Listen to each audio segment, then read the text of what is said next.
कंगना रनौत का बयान उनके लिए एक बड़ी मुसीबत बन गया है। कई पार्टियों के नेता खुलकर अब कंगना के विरोध में सामने आ गए हैं। सड़कों पर भी कंगना रनौत के खिलाफ विरोध प्रदर्शन तेज हो गया है। पुणे में एनसीपी के कार्यकर्ताओं ने कंगना के खिलाफ प्रदर्शन किया, तो गाजियाबाद में आम आदमी पार्टी के कार्यकर्ता कंगना के बयान के विरोध में सड़कों पर दिखे। गाजियाबाद के कविनगर थाने में कंगना रनौत की फोटो पर स्याही पोती गई, उनके खिलाफ मुकदमा दर्ज करने की तहरीर दी गई।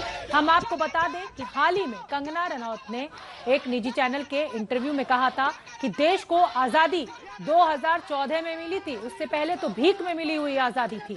1947 में जो आजादी मिली उसको भीख में मिली हुई आजादी कंगना रनौत ने अपने बयान में कहा, और उसके बाद लगातार उनका विरोध प्रदर्शन चल रहा है। स्वतंत्रता सेनानियों के अपमान के रूप में इस पूरे बयान को देखा गया। तो कंगना रनौत ने लगातार विवादित बयान वो देती रहती हैं, और एक बार फिर उनकी तरफ से ये विवादित बयान दिया गया। 1947 में मिली आजादी को भीख में मिली आजादी उन्होंने कहा, और उनका कहना है कि असली आजादी तो 2014 में मिली।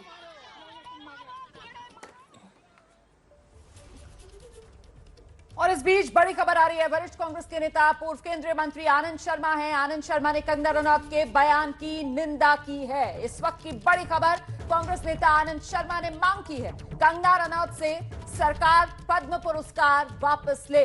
आनंद शर्मा कह रहे हैं कंगना का बयान स्वतंत्रता सेनानियों का अपमान है। ये चौंकाने वाला है और निंदनीय है।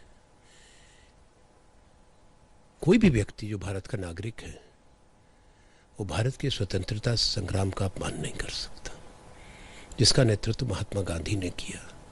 जवाहरलाल नेहरू, सरदार पटेल, ये सब लोग उसमें शामिल थे। हजारों लाखों भारतीय लोगों ने अपना बलिदान दिया, और हमारे क्रांतिकारी शहीद भगत सिंह, चंद्रशेखर आजाद। और ये शब्द इस्तेमाल करना कि 1947 में जो आज़ादी मिली थी वो भीख थी,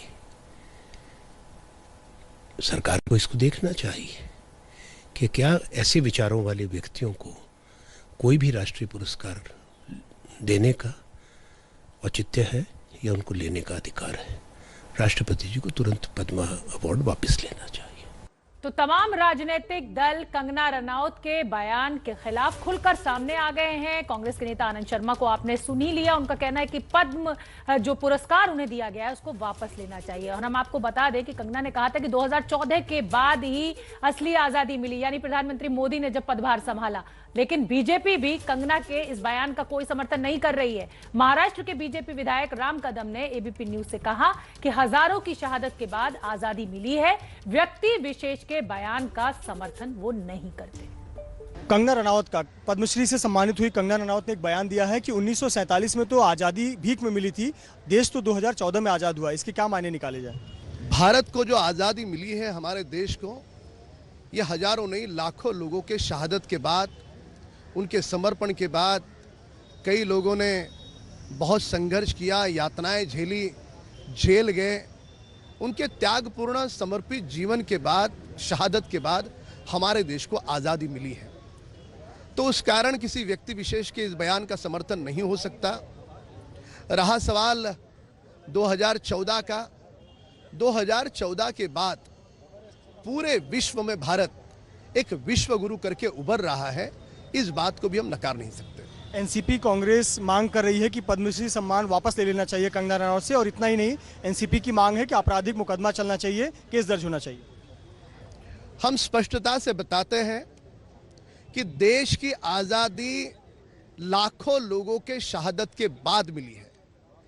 इसके लिए जिस व्यक्ति विशेष की वो बात कर रहे हैं, उस बयान का कतई समर्थन नहीं हो सकता। आपका निजी मत क्या है, पद्मश्री वापस लेना चाहिए नहीं? जहां तक उनके बयान की बात है, तो उनके बयान के संदर्भ में हम कह चुके हैं कि उस बयान का हम समर्थन नहीं करते।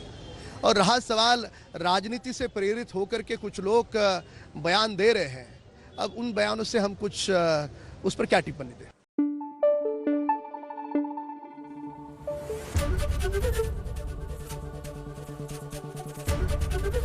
एबीपी न्यूज आपको रखे आगे।